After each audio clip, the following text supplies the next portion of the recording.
আরে হেরা 3-4 জন মিল্লা করছে।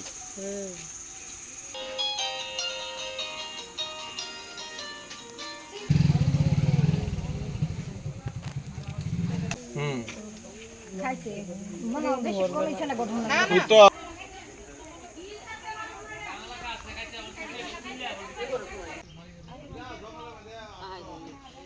ফাটাইলে ভ ভ ভ গরম দিলা চিন্তা করো।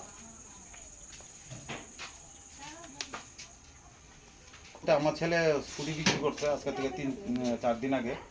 ওইখান থেকে মনে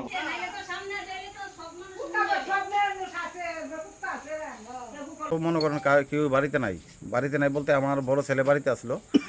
ওই আমরা পাশাপাশি একটা দোকান আছে, দোকানে গেছে আধা ঘন্টা বা 15 ঘন্টা লেগে গেছে।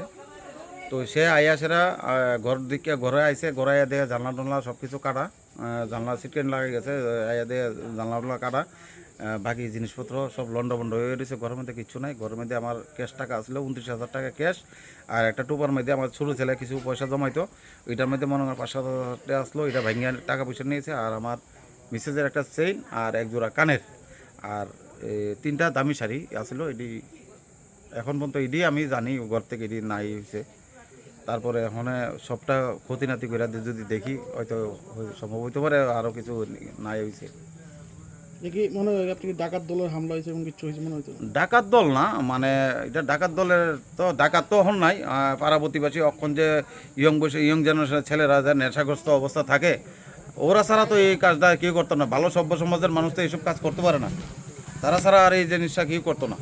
এখন আমি আমি কারোর করতে পারি না, কারণ আমাদের আমার যে 2 ছেলে তারা সবসময়, আমার বড় ছেলে পড়াশোনা নিয়ে ব্যস্ত, আমার ছোটো ছেলে ঘুম থেকে ওইটা একটা পার্ট টাইম একটা দোকানে কাজ করে, ওইখানে জায়গা আদার্স ওদেরও জানি। আমার ছেলেপেলেরা আমরা এই এলাকার মধ্যে কোনো ছেলের লোকে মেলামেশা নাই, বা ওরা কারো ইন্ডিকেট করতে পারতো না, বা আমি নিজেও করতে পারতাম না যে এই করতে।